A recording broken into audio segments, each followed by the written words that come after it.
Alright, it's me, J.B.S, Brian, Boy. I don't think we ever introduce ourselves. Hi, I'm Brian, what's your name? Okay, cool, don't care. So, I'm recording this while I'm walking home. The important information here is that Avaville comes out next Friday. A 10-song track list.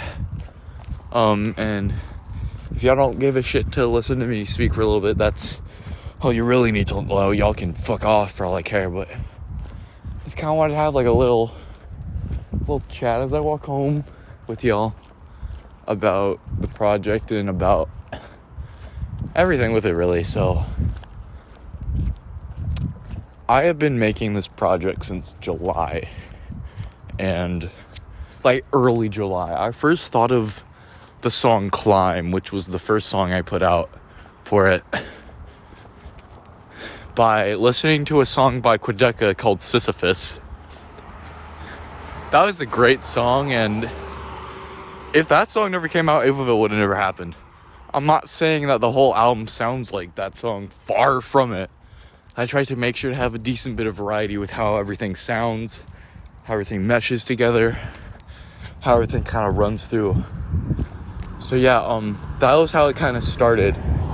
And then I was kind of just like going with random names of songs, because for some reason I can just like pull song names out of my ass and then I can like make something that works from later. Like in the song Trains, which is the biggest song, so I know you've probably heard it. The metaphor, friends pass like trains, I just kind of pulled that out my ass.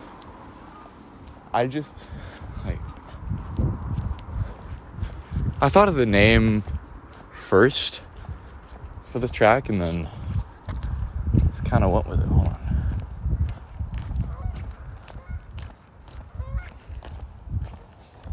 Fuck 'em.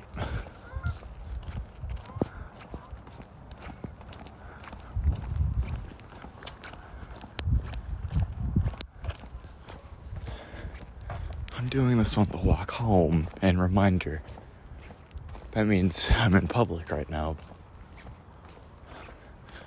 Anyways, like, yeah, I pulled that metaphor out my ass. Basically, I just put the name Trains down, and then as I was writing to the beat, which I made later, I was just like, man, that kind of just works, you know? Nowadays, friends pass like train. What a great little metaphor. Those are the two songs that are currently out, Climbing Trains, and then I just want to talk about a few of the songs on there.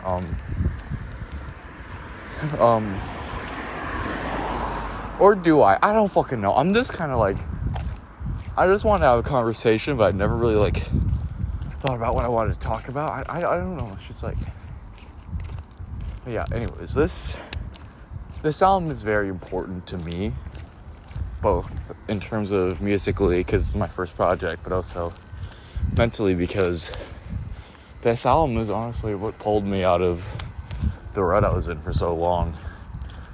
Had it not been for this album, I would have killed myself. I'd be gone right now. And then after a little bit, I was just thinking, like, I want to make some kind of music. And yeah, cars come with public. I wanted to put out a piece of music before I left the world. But then I fell in love with music. I was already in love with music, but it made me realize that I don't want to fucking die. I don't want to die yet. I can make some crazy shit, and I gotta stick around for the people that care about me. I can't just leave like that. That's the biggest meaning for the album for me, is that I'd be dead right now. That's kind of fucked up to think about a little bit. But yeah, that detail isn't brought up too much in the album, but it is brought up like near the end of the album. And that's one thing about it. Making this album, I want to make a little like how I made Avaville kind of like sort of documentary, but not really, more so just like going through the process and kind of explaining it. But working on the album was really fun. I did everything with my friend Yetosky, who some of you will probably know, some of you won't. He's a sick EDM producer. He made some great shit. He put out an album a little while back called Instrumentals for Ghosts, which is a genuinely really quality listen. My personal favorite was the last song on there, which I think is a genuine flawless masterpiece. Fucker can produce. If you like EDM sounds, or if you don't like EDM sounds, like, I don't really listen to that kind of music that much of the time. He kind of put me on a little bit that I go back to ever so often, but it's not music I listen to, but I still bump that album every so often. Like, if you're a fan of just good, out there, fun music, go listen to Instrumentals for Ghosts by Yetosky. It's on SoundCloud at the moment. I believe he intends to release it on Spotify at some point, but I'm not fully sure. Yeah, I had the honor with working with him. He helped mix and master this entire album. This album wouldn't sound nearly as good as it is without him being behind the helm of it. And I'm forever grateful for that. We kind of pull each other's balls a little bit because that's our thing. But if he ever listens to this, I really fucking appreciate everything that you did to help me on this. And the fact I call you my friend is a massive fucking privilege to me. I'm happy I got to meet you, and I hope we can meet each other again soon. And yeah, it's been great. Yeah, he has been my main man throughout this whole album cycle, through the whole making of the album.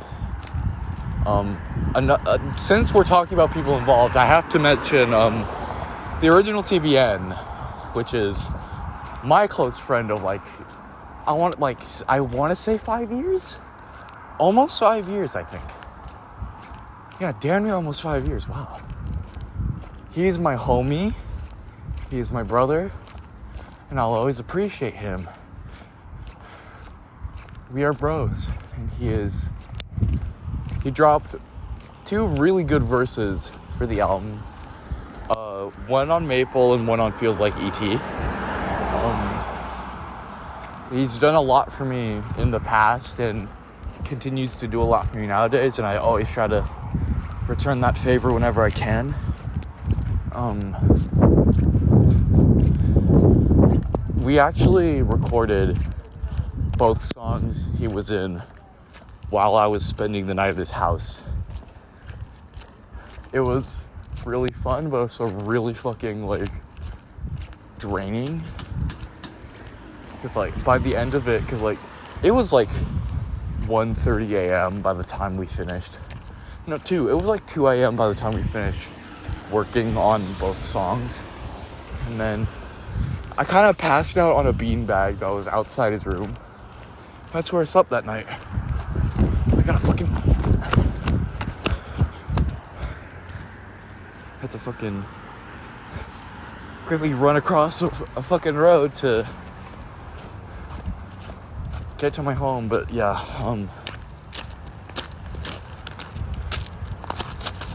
I was drained by the end of that, and it was a really fun experience.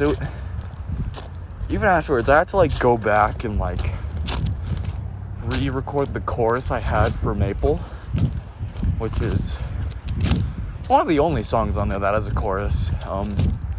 There's Climb, Maple, and Under Control. Feel like E.T. has a refrain, but that's really it. And yeah, there aren't many choruses on this album, which is a problem I'm gonna fix with my next album. Don't you fucking worry. You guys already know the title of it, you just don't know that yet. It's a fun little detail. But yeah, what the fuck else do I need to say?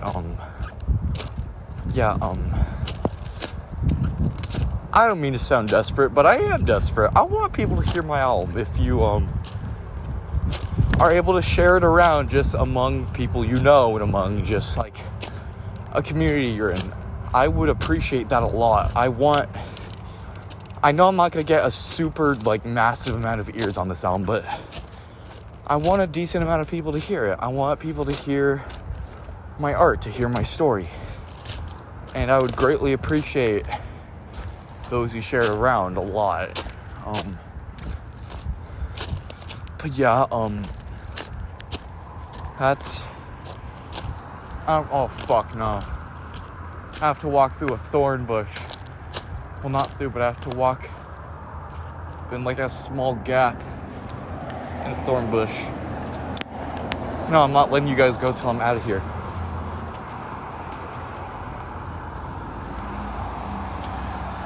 I have a fucking... No. Do not catch my white hoodie on that. Okay. I made it out of there. I've yet to get pricked while going through that bush. Which is weird, because it feels like it gets harder and harder to get through the bush every time. But anyways, yeah, that's about all I can really say for now. Again, album out December 22nd, 5 p.m. Pacific Standard Time. I don't fucking know how time zones work, but it will be a bit later for those on different parts of the world, assuming that people on different parts of the world will be watching the release. It'll be out on the 22nd or 23rd, depending on where you are in the world. But yeah, that's about it. That's all I really have to share. Avaville, go listen to it. And to those who listen to this whole thing, thank you for listening. I appreciate it.